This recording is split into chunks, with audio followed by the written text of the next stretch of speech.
Tonight we're going to discuss the question of transmission.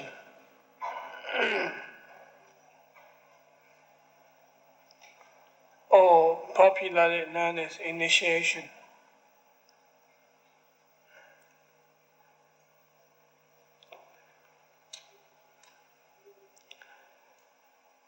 It seems to be necessary for us to go back a step more to realize the level of sanity and level of discipline, how much we have able to accomplish within our experiencing and relating with the world.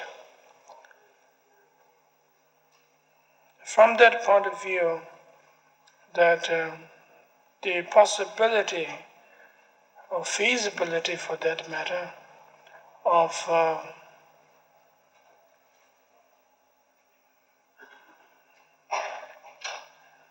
transmission is very remote, extremely remote.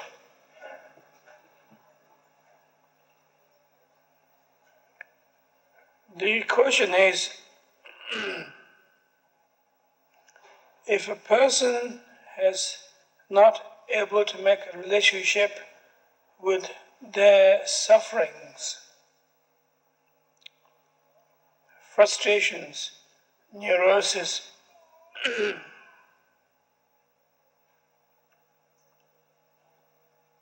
that the first level of experience hadn't been accomplished, there is no point in by saying that forget all about it, forget your pain and suffering, it's going to be okay. You can keep on saying that, and we could give you all kinds of anecdotes to tranquilize us, mantras, all kinds of tricks we could give you. You feel good. Soon you'll forget the whole thing, then you'll be in a beautiful place. And somehow that seems to be enormous falsity, ungenerous in the long run, and extremely destructive on the spiritual path. That it seems to be that equivalent of when children, your children, begin to misbehave, you begin to give them tranquilizers on the spot so that they could fall asleep. And it will save you from getting babysitter and changing diapers and everything, so the child has become into a complete zombie. And that's not a human thing to do. We have to go admit that. We have to realize that it is such as primitive as that, actually, that we can't talk in terms of spiritual tranquilizer,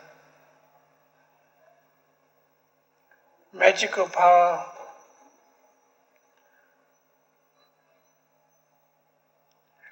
all kinds of techniques and so forth has become problematic. As much as the American population is immune to drugs, they're equally, it is exactly the same reason immune to spiritual trips. So we have trip drugs, drug trips. They're all encapsulated in cellophane, visible or invisible forms, that we suffer a lot from that.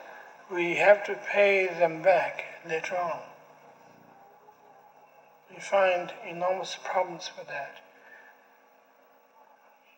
Resentment, discontent of all kinds.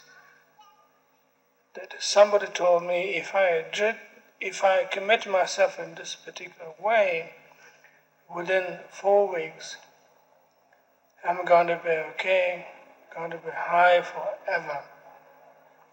And it happens, but not forever.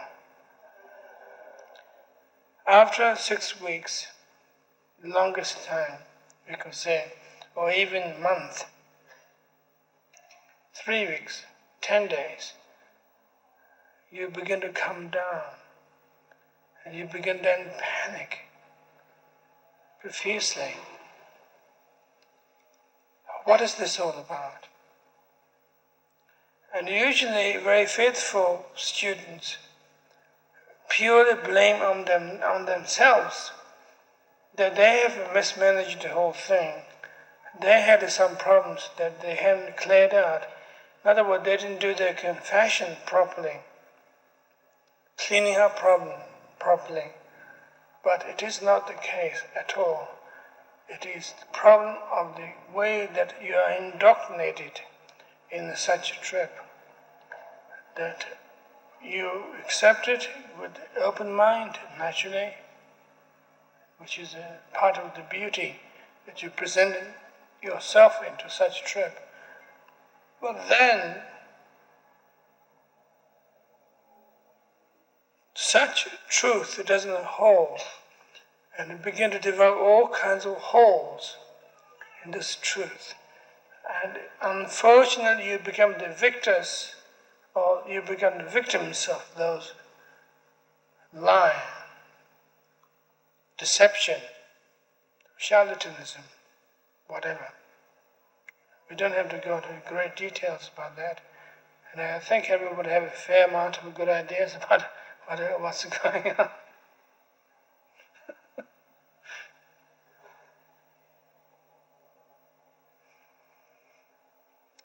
We have a problem of transmission there, of spiritual transmission, that you get some kind of transmission into your system by competent master in the proper level.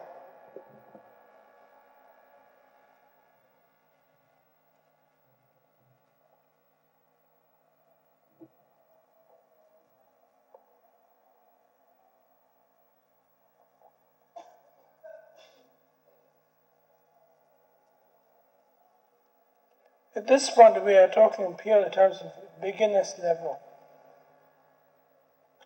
the preparatory level, preparations that might be needed to develop spiritual transmission in the very early stages,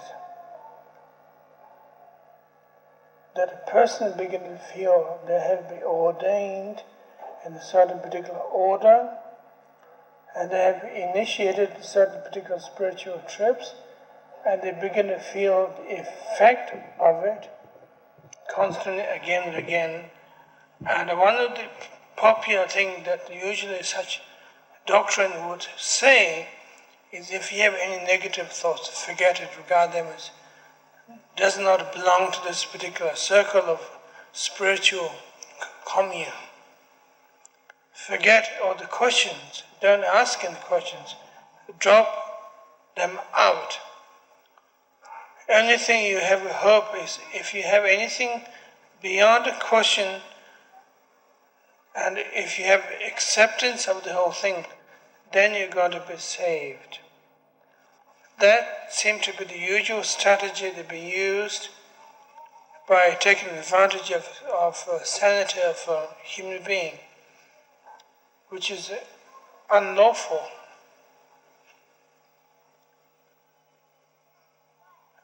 It seemed to be necessary to sharpen the cynical attitude and the negative or critical attitude to what you are doing.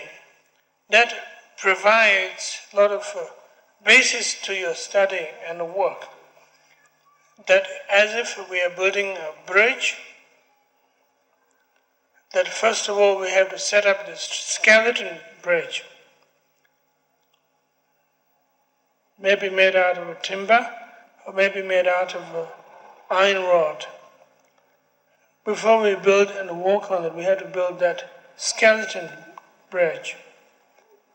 That is the cynical attitude to the whole thing, is the skeleton bridge. It is absolutely necessary. If you're going to build the building, the same thing that you have reinforcement before we put a concrete over it. some skeleton steel rod we have to put first. And that is the cynical attitude, and constantly questioning, rather than asking people to just drop their intelligence of potentialities of being a good student, that they could ask even questions, should be dropped. They should just become armies and armies of zombie, jellyfish sitting next to each other.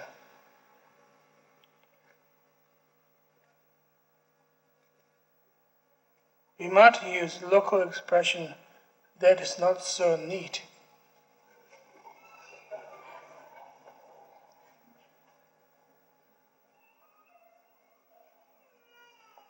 In fact, it's messy.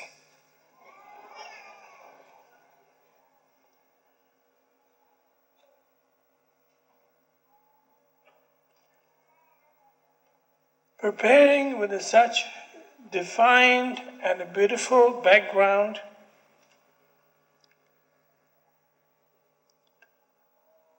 of critical attitude to what you are doing, what the teaching is doing to you, what you are doing to yourself, is absolutely important, absolutely important. Without that, we can't even develop the slightest notion or even flavor or the flu of enlightenment at all. That notion of enlightenment is based on prajna and compassion. And at this point, we don't seem to have any compassion to ourselves. We want to get something. We want to find out what's the best way to do. And we don't seem to have any prajna as to clarity is concerned, that we become completely gullible. We are subject to be purely sucked in without any understanding of none whatsoever. So that has become a completely problem. In terms of particularly transmission of spiritual inheritance is concerned, if somebody had to be good inherit spiritual discipline, that person should become a worthy vessel. And at this point, that nobody seems to be a worthy vessel.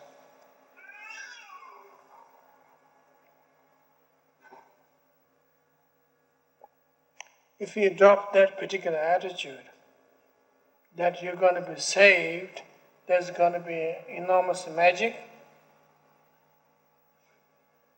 and there's going to be a painless operation,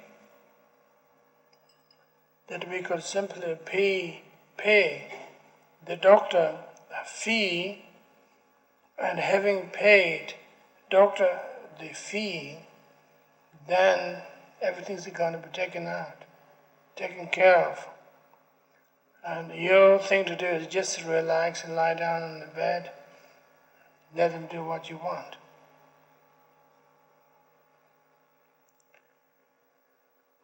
We seem to be taking a very simple-minded attitude if we look at it from that point of view. It is absolutely necessary to think twice. Absolutely necessary.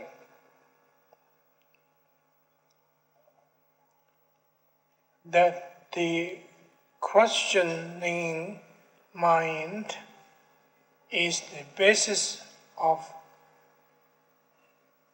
becoming potential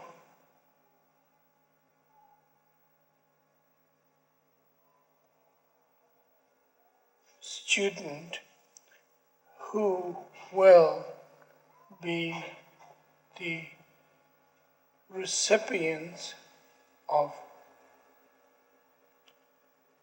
transmission.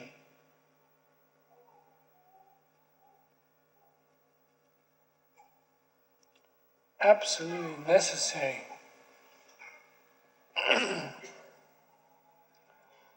We are not discussing this point because since the Buddhism was introduced in America, that we had a bad scene with the students. We had a bad experience with the people. Or for that matter, since Buddhism was introduced in the West altogether, that we had a bad scene with some people. Therefore, we are presenting this caution, but it is long-lasting tradition which existed in 2,500 years of age, that throughout the age, everybody contributed their neurosis, their mistakes to the methods and means that the lineage has presented, so that we had learning process took place constantly all the time.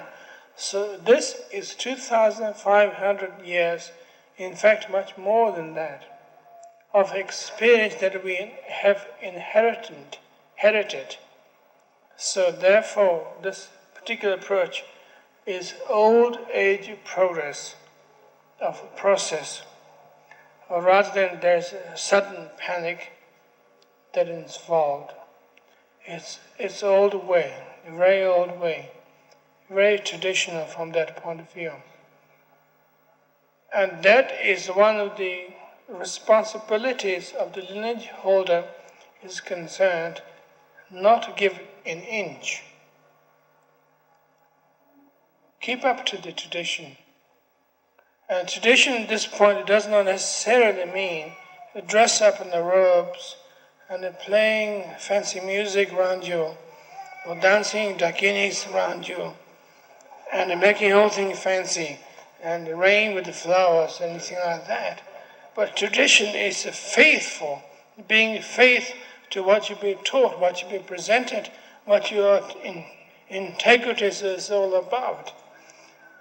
So, from this point of view, if I may say so, traditionalism at this point is being awake and open, welcoming, but being at the same time stubborn. As far as the instructor is concerned, as far as treating students concerned, the students should be also treated the same way, in a very stubborn way, that they should keep up with certain particular requirements that have been recommended by the practice lineage.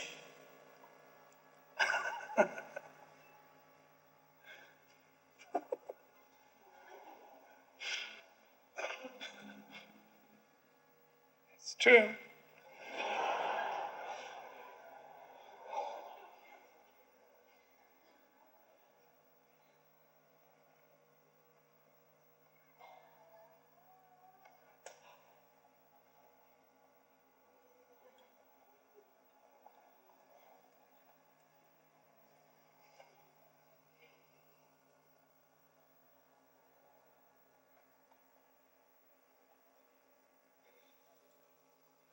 There has been all kinds of problems in the past, that when the teachers had become too compassionate, too kind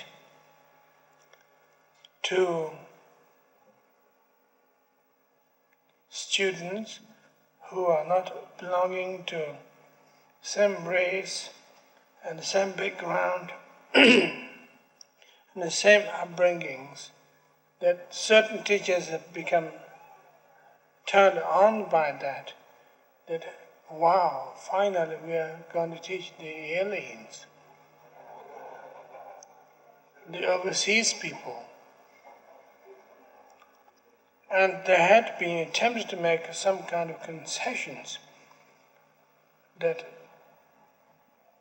unnecessary or stupid generosity. But I would say that is a pure expression of disunity. That in the part of the teachers concerned, they didn't experience that the world is made out of human beings, or rather than the world is made out of Tibetans or Japanese or Chinese. They're all separate. They fail to observe the truth of the matter, that this planet Earth, is made out of all human beings. They have all same psychology, and they speak, in fact, same language. They think in the same way. They have the same requirements.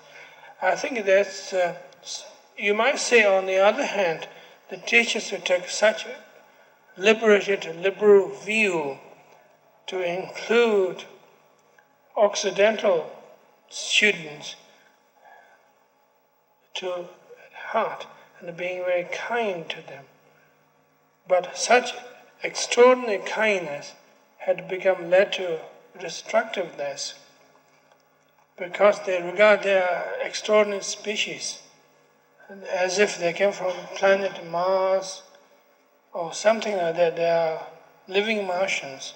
Well, why don't we teach them? Since we have a captivated audience of a group of Martians here. And somehow that is expressions of a short vision, failing to see the world is one, that the world is made out of human beings, of our planet Earth person, who lives on this earth, needs food, love affair, shelter,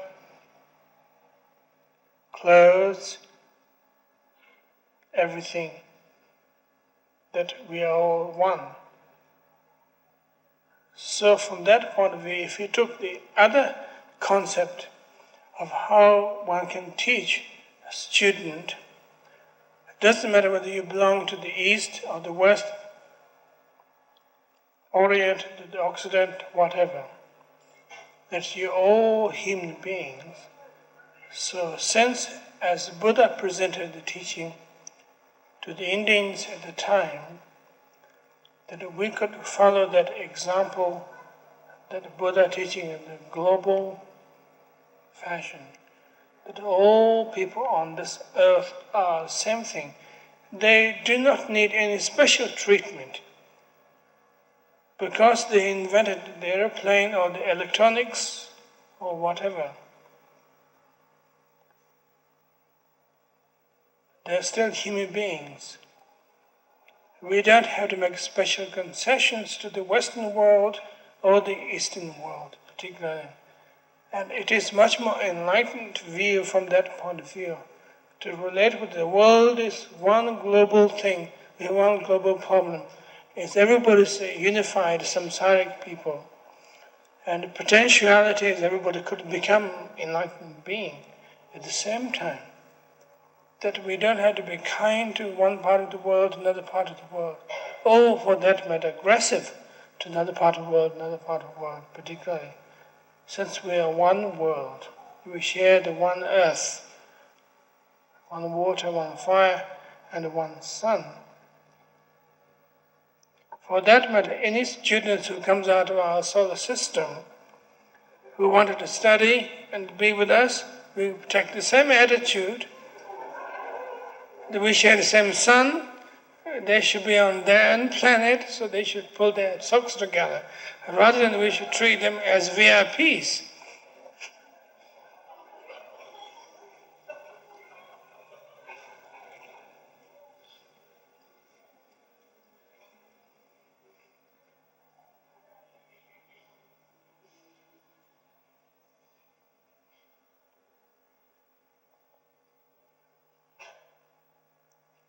The attitude of a student.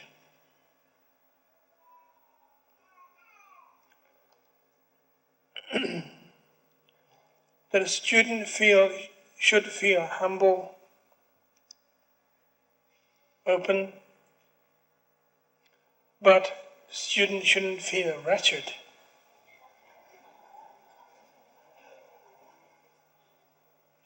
Humble in the terms that we are talking about a level that if you have to fill a cup of tea, that the cup should be humble, pure the level, that the pot of tea should feel much more proud, otherwise we can't pour the tea in the cup.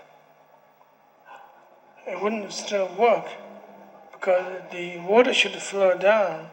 So we are not talking about a purely big deal, but somebody should feel wretched, but still feel humble in its own place, that we pour tea on the cup. Tea is on a lower level, and the cup is on a higher level. Nothing to do with the spiritual trips of higher consciousness, lower consciousness, or any of those shit.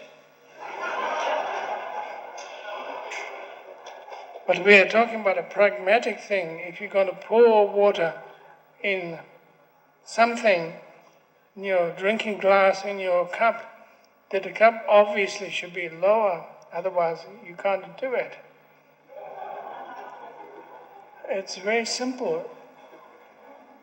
And the same way, a student should feel fertile and at the same time open,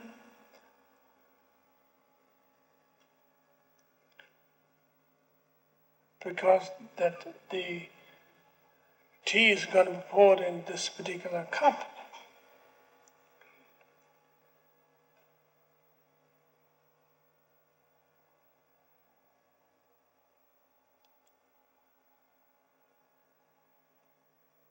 Sense of open expectation, why not?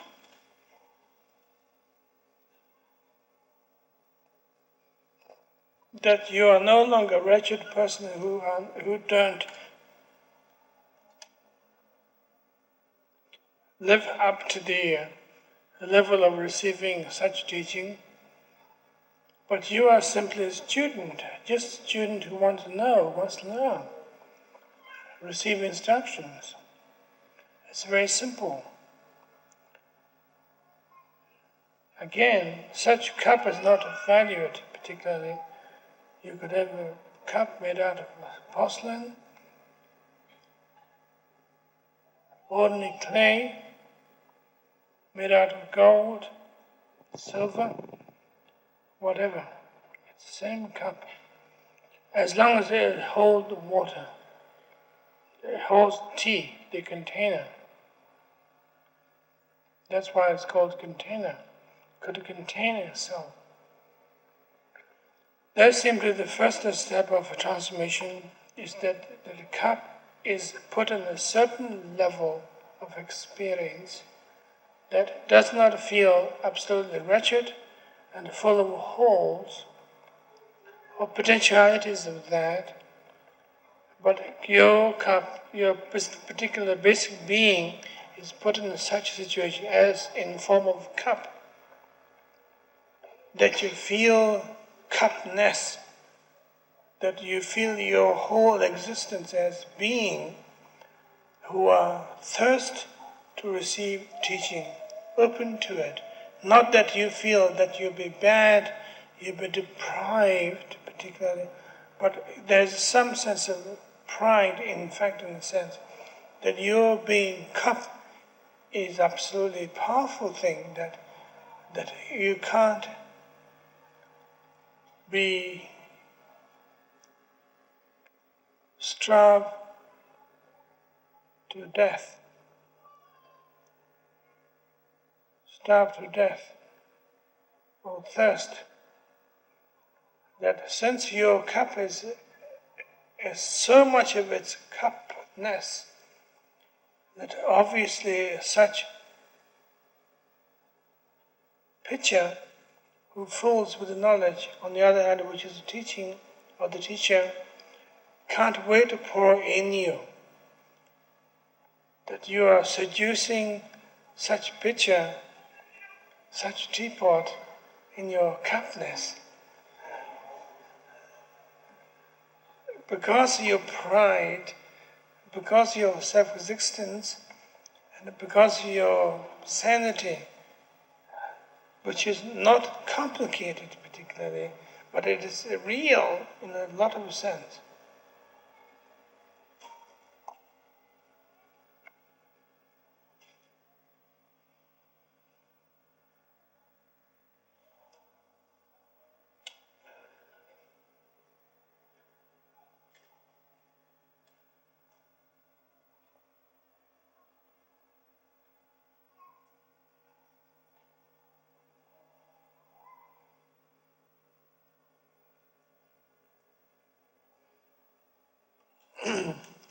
the question seems to be is there two states of the magnetizing process taking place.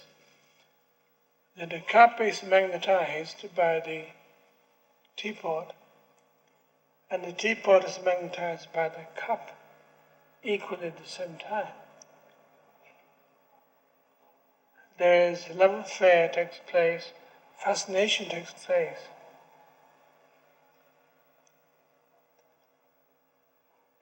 That the cup should be free from spiritual materialism and should be properly ripe, properly worked on spiritual maturity, obviously necessary.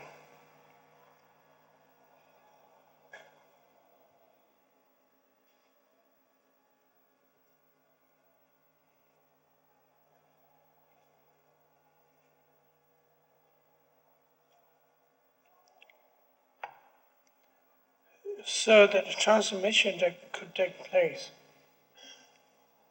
properly.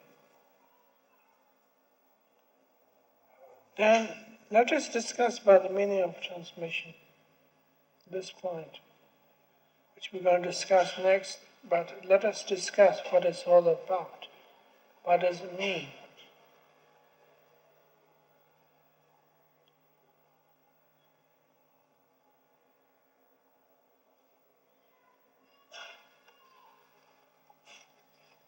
When we talk about a transformation, we are talking about one living entity of spiritual wakefulness is transferred into somebody else, extended rather than transferred.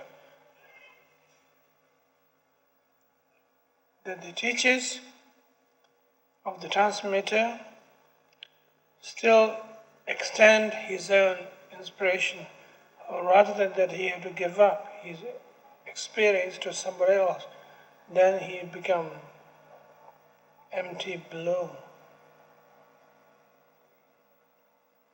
Transmission from this point of view is charging up electricity that we discussed the other day, the notion of electricity.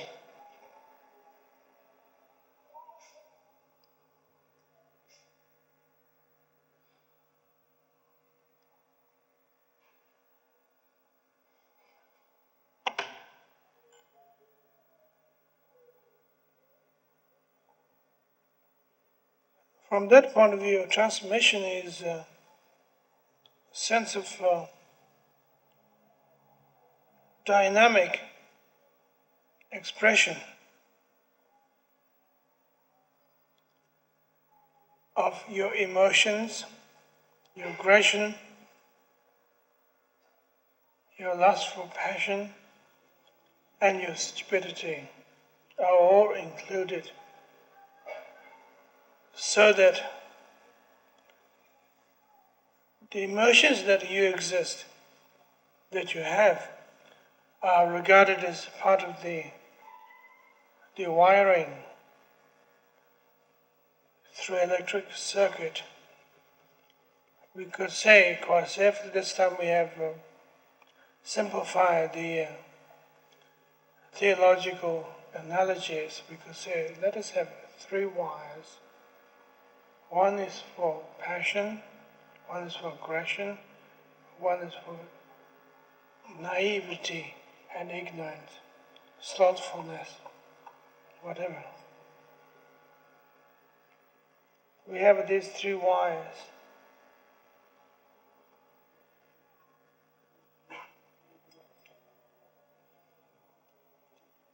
Hooked up on you,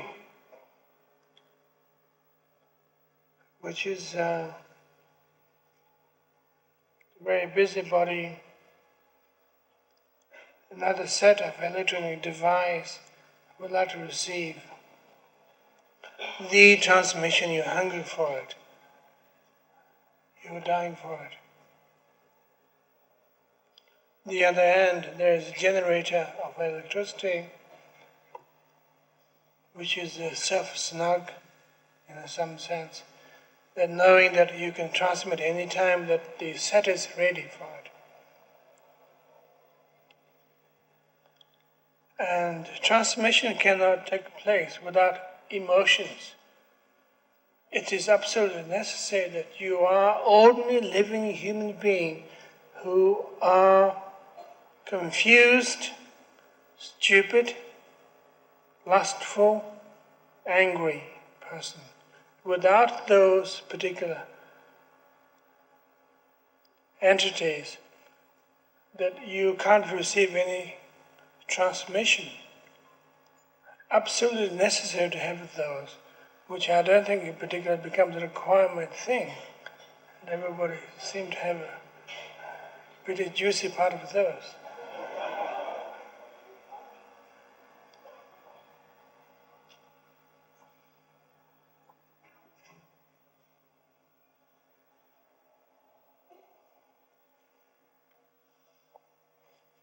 Having had such good machine, beautifully wired, then we wait for the generator, that finally the switch down. We wait for that. That's what's called abhisheka. In the Sanskrit word, abhisheka literally means pouring and sprinkling, traditional word, abhisheka, which is, same is that of anointment, that finally you'll be acknowledged as part of the tribe of particular tradition, anointment.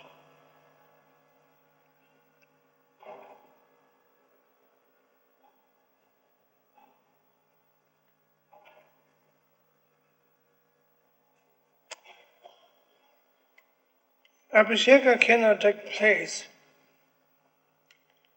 unless the gadgets of necessary things set up already, and abhisheka cannot take place unless there is a good electrician or scientist who know when to switch on the switch.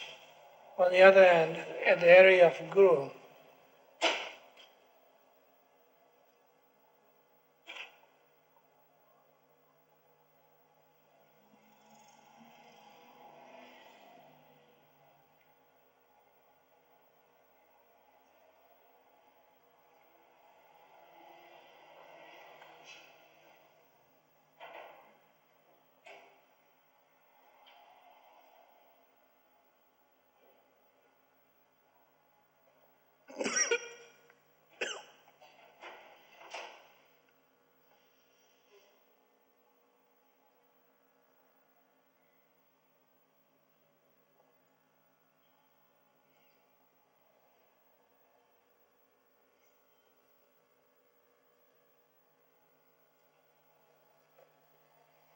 it seems to be that the basic question of abhisheka here is that if there is a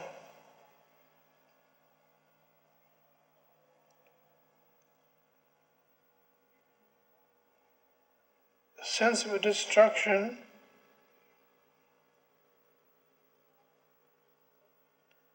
and a sense of flow and a sense of fulfillment. Those are the three principles of abhisheka. From the point of view of a teacher, destruction, flow, and fulfillment are three principles. It follows the same analogies as electricity, in fact, in many ways, that when the switch is switched, that the first thing is to destroy anything alien. They all be electrocuted. Alien germs be killed. And then there's a flow takes place. Then finally fulfillment that whatever that gadget is supposed to be working, if you're plugging in a lamp in the wall, that first that anything alien to the flow of electricity is destroyed, and then flow comes, then finally lamp is lit. And the same process. That seems to be one of the most destructive part of the whole thing, right at the beginning, that if anything is disorganized, dissembled, confused, or misconceptions of receiving Abhisheka, that person is constantly get destroyed on the first spot, electrocuted at the same time. And that's simply one of the basic points of Abhisheka, or transmission, as we call it, this point. So it seems that what we're discussing tonight is not a particularly easy matter, but somewhat extremely challenging. That according to the Tantric traditions, it's been said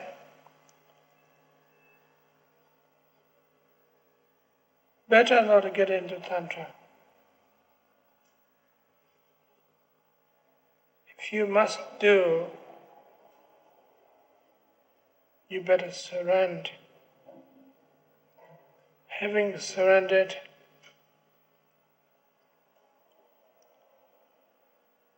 give up the idea of survival.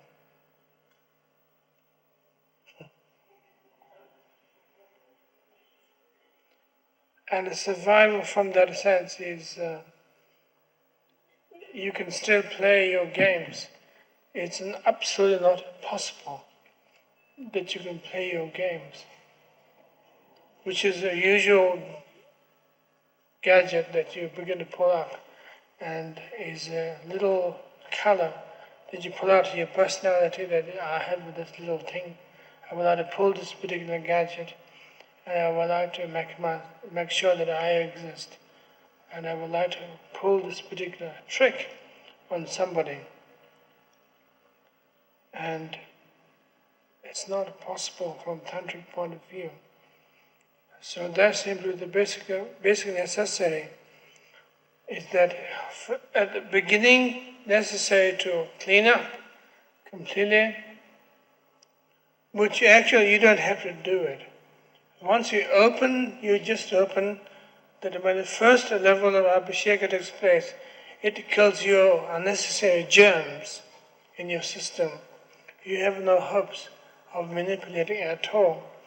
Then the flow of energy takes place, and after that there is fulfillment, that you finally begin to see some kind of realities of something that is possible in the Tantric experience.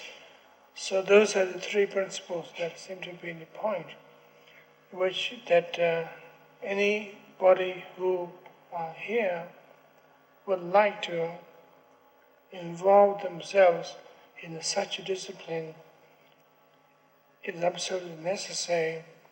I'm glad that we have a chance to discuss such principles in public in this way, that you would have a chance to prepare yourself or a chance to run away, which makes very convenient and open situations. So next item seems to be is we could have some discussions on that particular subject, if anybody is interested at all.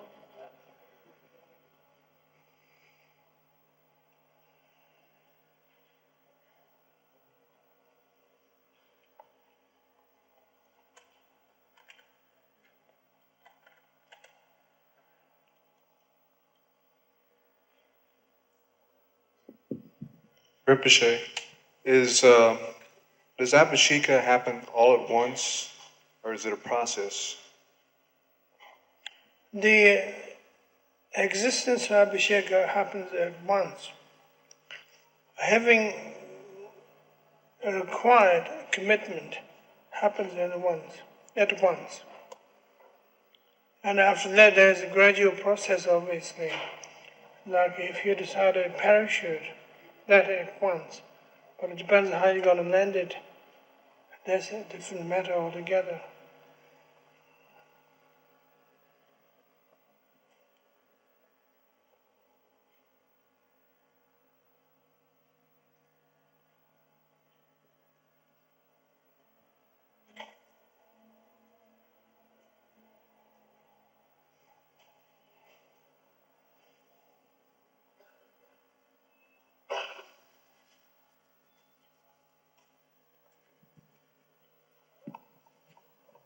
Rinpoche, can you tell us if any of your students in the United States have received transmission from you personally?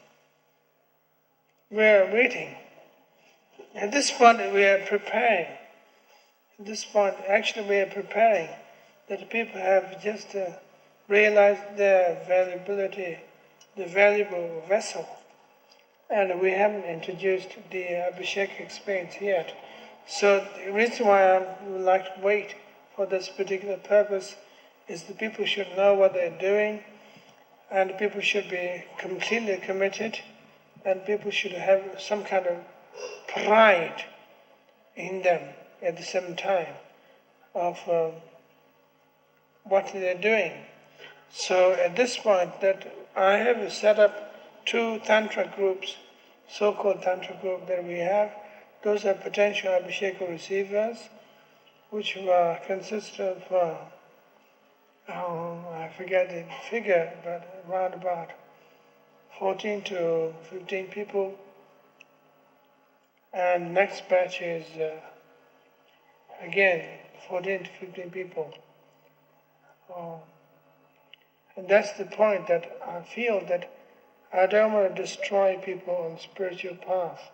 Since Abhisheka perception and Tantric tradition is very powerful, destructive and creative at the same time, which is extraordinarily powerful, and that is precisely why I feel critical of other teachers who are presenting Tantra immaturely, which is creating like as if their students are digging down the grave. Good luck.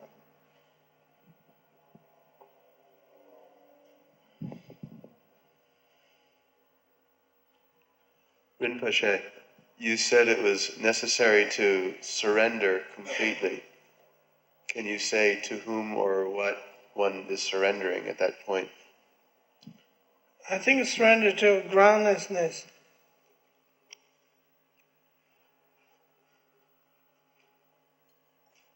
That there's no ground to develop security. That surrendering to the fact that you can't hold on to your ego, which is by innuendo surrendering to enlightenment state of being, or committing yourself to it.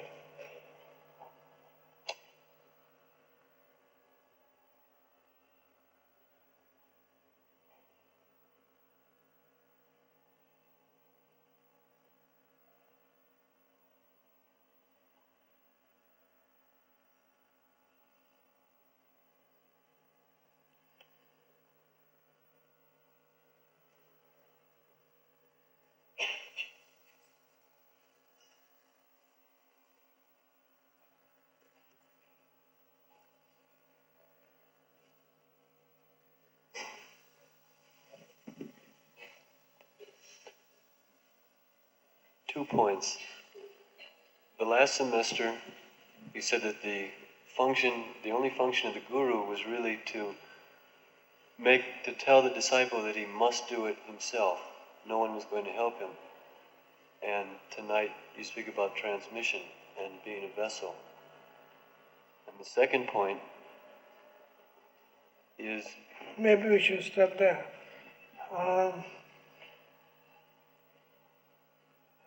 The role of guru is to electrocute your vessel by switching on the light, hold the switch, so the vessel is clean and clear, free from all kinds of materialistic germs.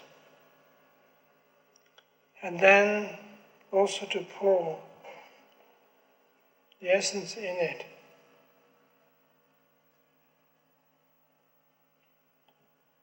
So where does the statement that the disciple must do it himself come in if the guru is going to electrocute and fill the vessel?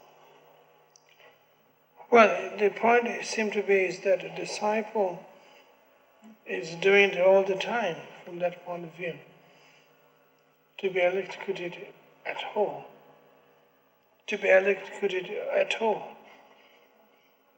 the disciple is waiting there to be cleaned up, filled in, which is not particularly pleasant from the point of view of disciples. It's that disciple has a constant chance to run away. So I think we have a different concept altogether here, is that it is at all pleasurable trip, or it is a somewhat self-imposing trip. So what we're discussing here is that whole thing is self-imposed, that you can freak out any time. You feel overweighted, over-cleaned, overfilled, but the disciple had to stay in a certain place. And that is not particularly pleasurable. And in fact, the disciple feels that he is doing his trip, he's doing his openness, taking part constantly. You could say that the job of the disciple is to have the insight that there's no way out.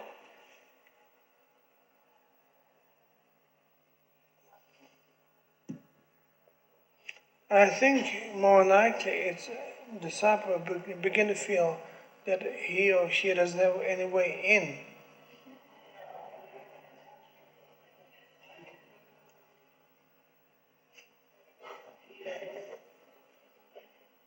Everything centralized, you can always cover yourself up.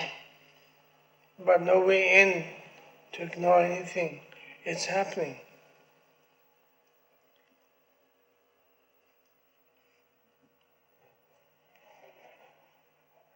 The second point was a statement you made in Chicago at the time. Chicago? In Chicago.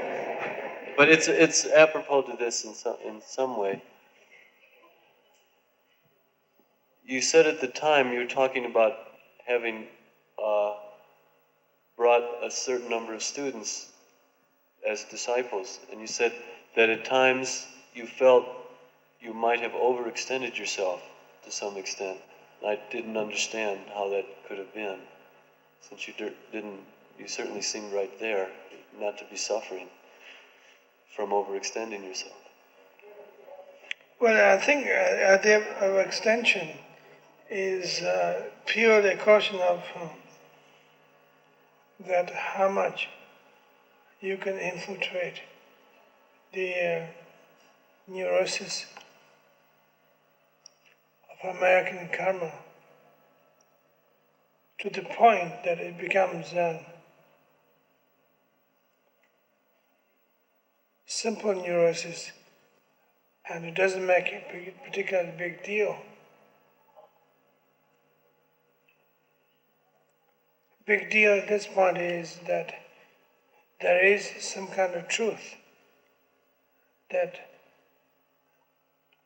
extension of teaching of Buddhism should be related with sense of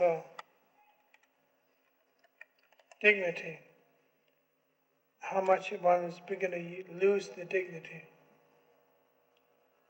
or the shock quality, and it becomes a part of the jargon.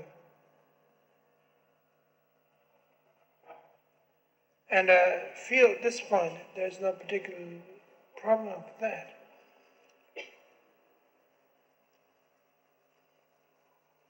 As long as that we don't get too famous. So you weren't saying that you had overextended yourself, but there was the danger. There's danger. In the fact that you've made yourself as public as you have. Yeah. Well, I mean, like for instance, transcendental meditation is originally known, and now simply people talk about a TM by initial. A TM. I'm doing TM. It's just you're talking about another concept other than just TM. And the transcendental aspect of the meditation is not being known to it. That's a strong possibility. But hopefully that we could saturate the market before we extend ourselves by our cynical attitude to the spiritual world, before we do that.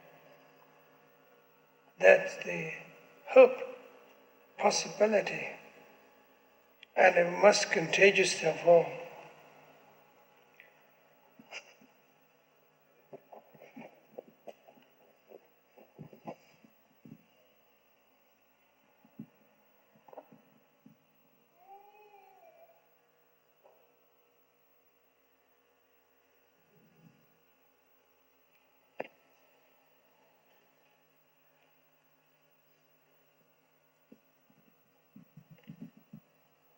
This is sort of along the same lines. Supposing everyone here decided that they wanted to receive transmission, I'm under the impression that it involves a personal relationship with the Guru. Logistically, how could you handle that? Could I what? It's along the same lines of getting too many students. From what I understand, you have, in order to receive Abhisheka, you have to have a personal relationship with the Guru. And there's a lot of people in this room, and I know a lot of other students of yours who aren't in this room. What are you going to do? I don't think that's particularly the problem. I mean, the sense that nobody is regarded as everybody need their braid for their bottom leg in the cattle field, the cattle ranch. We call it braid, right? Brand.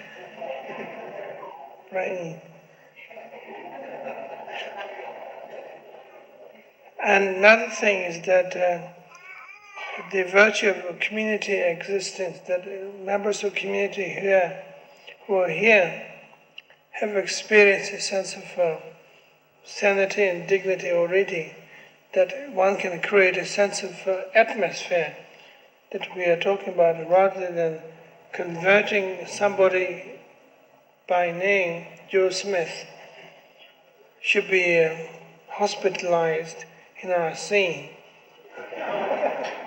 because he needs a lot of attention, particularly. But we are talking about that there is atmosphere of basic sanity happens constantly. So people could walk in and walk in, and I think that's part of the idea of a Sangha, is that when there is a sense of a community, sense of openness takes place, there is also a sense of constant critical attitude towards one's behaviors, maybe how one handles oneself in a spiritual community. That takes place naturally.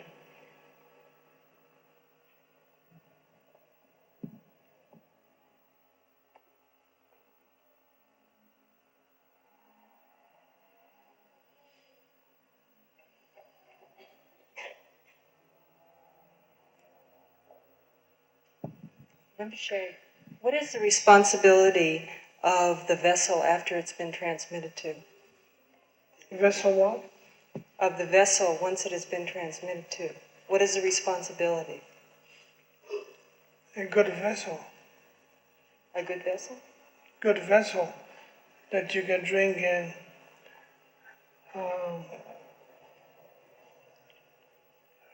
Alcoholic beverages that is potential to drunken the dualistic thoughts, and you could drink the blood of the ego which is killed on the spot. And such a vessel hold all the heavy-handed containers.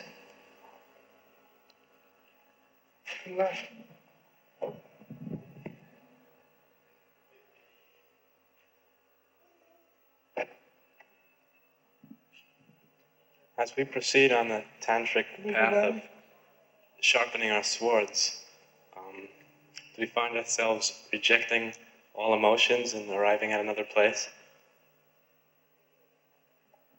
All the emotions? all inborn emotions? All the what? Do we find ourselves rejecting all inborn emotions and I don't arriving think at so, another not place? at all. That's part of the food of transmutation. That's part of the whole thing. I don't see any problems with that. Otherwise, we may not call it Tantra or something else. Well, a lot of them seem to go. A lot of emotions. Well, all the emotions are emotions. Or maybe I should say passions. All the things, everything we can think of, are workable because they're energetic and they're powerful. That we don't want to exclude any of those. So it's not a matter of rejecting them, rather working with them? I mean, as long as we take a philosophy out of it, concept of morality as being concept, then there's no problem. Which doesn't mean to say that one should be loose and free from philosophy and morality and ethics. But there is self-existent ethics taking place constantly.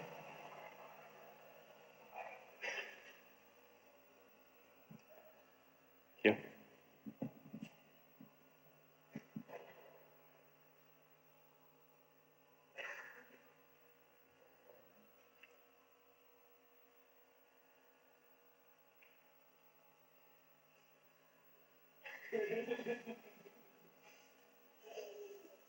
Probably we should close it down. Thank you.